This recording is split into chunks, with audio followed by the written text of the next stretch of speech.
Texas, May 2006. The frightening force of a hailstorm is captured on amateur video. All right, coming in. Shut your eyes. Keep your eyes shut. They're huge, yes. Glass my eyes, I think. Yeah.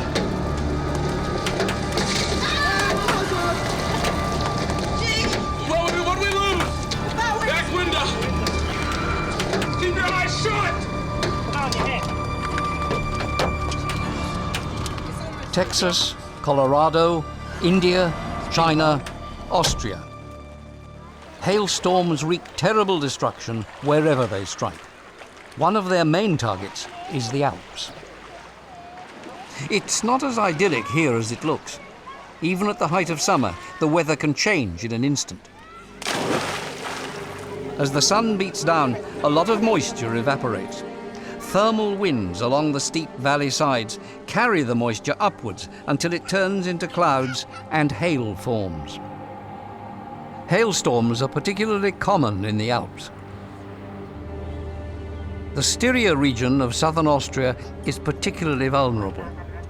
At Weitz airfield near Graz, pilots of the local Hail Defence Association are on watch.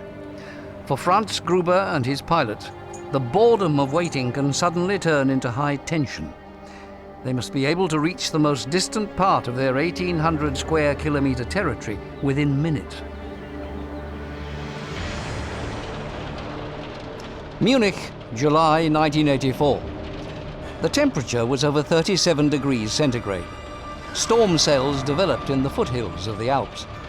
They unleashed a hailstorm that wrought the worst destruction this area has known since the Second World War. People were injured, cars and houses suffered major damage, to the tune of $2.5 billion Australian dollars.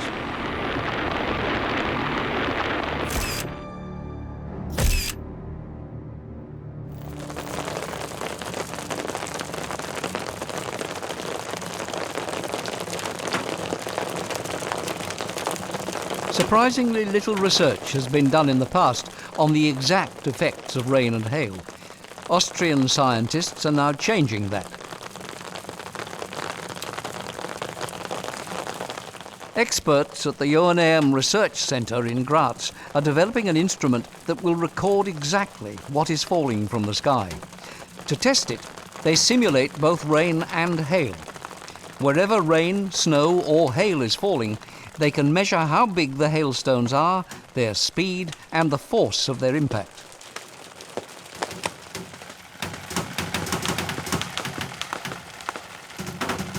They hope that precise data will help them better predict the onset of hailstorms. They're checking, for example, how reliable radar is in observing hail. Joanneum scientists have helped develop software that distinguishes between rain and hail on the radar screen. Für eine exakte Beobachtung von Hagelgewittern kann man sich die Eigenschaft der Partikel zunutze machen. Wassertropfen werden durch den Luftwiderstand zu linsenartigen, linsenförmigen Gebilden systematisch verformt. Die sehen dann abgeplattet aus, während Hagel feste Eispartikel sind, die in ihrem Durchschnitt die runde Form beibehalten. Polarized radar impulses scan the particles on both a vertical and a horizontal axis. If both signals receive a similar echo, they must be bouncing off a spherical shape, and that means hailstones. This method makes it possible to tell from a long way off whether or not approaching clouds will bring hail.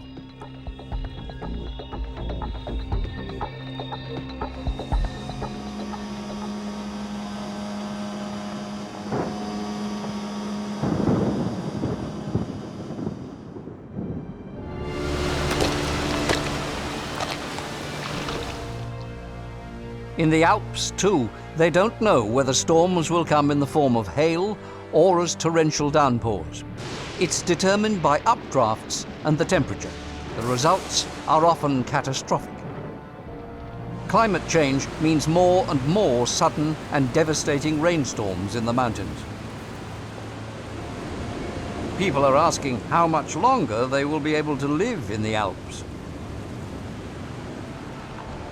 This question drives the work of Professor Johannes Hübel of the Institute of Mountain Risk Engineering in Vienna.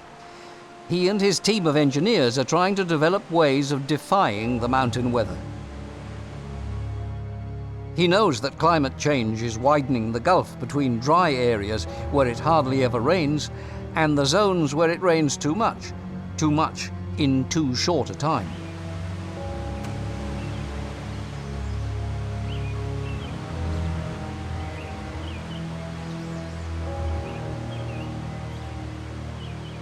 He and his team are testing devices that measure rainfall in real time, not just average values over a 24-hour period.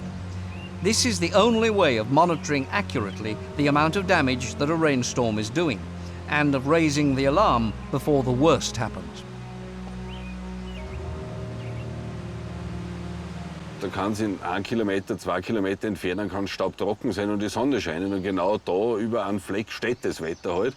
Es reichen 20 Minuten, 30 Minuten intensiven Niederschlags völlig aus, um einen Wildbach wirklich wild werden zu lassen. Kann denn der Boden die Feuchtigkeit nicht aufnehmen? Wenn dementsprechende Wassermengen herunterkommen, dann ist der Boden bald einmal überfordert. Nicht? Also, es gibt Messungen, so 90 mm innerhalb von 30 Minuten. Nicht? Und das ist für jeden Boden doch etwas zu hoch. Nowadays, 40% of the total annual rainfall in the Alps falls in just 12 days. Sometimes it's concentrated in just a few square kilometers.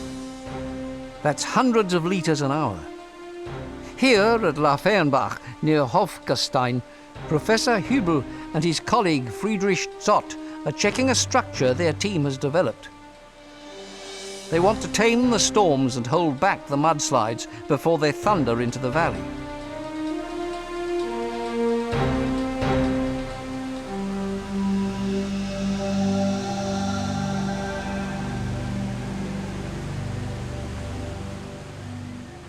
Three weeks earlier, a real drama unfolded here.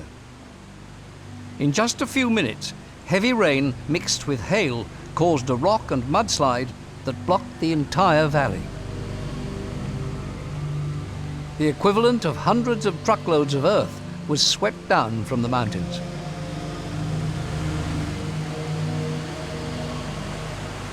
Es war ein kurzes Gewitter am späten Nachmittag, früher Abend, das sich da in diesem Bereich, in diesem Einzugsgebiet ausgetobt hat. Innerhalb von 15 Minuten ist das Ganze von 0,05 auf 50 Kubikmeter angestiegen. Die 20.000, 25.000 Kubikmeter Feststoffe waren wahrscheinlich in rund 20 Minuten, 30 Minuten herunten. Es hätte nicht mehr an Geschiebe kommen dürfen, dann wäre alles drüber gegangen. At the Digital Image Processing Institute, part of Joanneum Research in Graz, remote sensing specialists assess satellite images and observe the effects of climate change worldwide. They watch hillsides that slip, mountains that move, all the places where heavy rain has left its mark. Dinge, die wir erkennen können auf so einem Bild, sind beispielsweise Hangrutschungen, also Muren, die runtergegangen sind, die teilweise Straßen verschüttet haben oder Häuser verschüttet haben. Hochwasser und Hochwasserschäden können sehr gut erkannt werden und man kann es auch für die Vorhersage dann verwenden. Even special barriers, like the one at La Fernbach, can't provide complete protection. Und hier sehen Sie, dass das Hochwasser durch diese ganze Ortschaft geflossen ist. Also der Flusslauf, der wäre normalerweise diese enge Linie hier. Und die Auswirkungen des Hochwassers kann man hier gut erkennen. Also es sind große Teile dieser Ortschaft eben von diesem Hochwasser betroffen. The poor resolution of the satellite images makes it hard to see the full extent of the destruction. But to the experts, it's quite clear.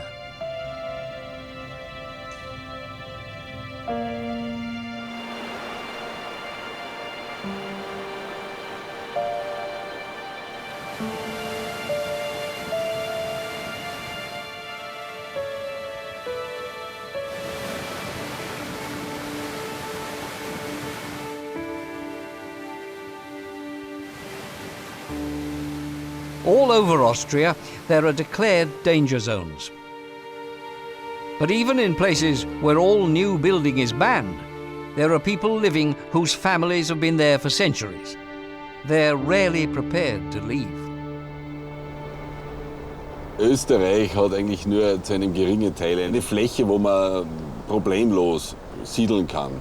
Die ganzen Schutzmaßnahmen, die im Laufe des letzten Jahrhunderts eigentlich so entstanden sind, können auch nur bis zu einer gewissen Größe eines Ereignisses einen möglichen Schaden abpuffern. Alles, was größer ist, ja, das ist Schicksal.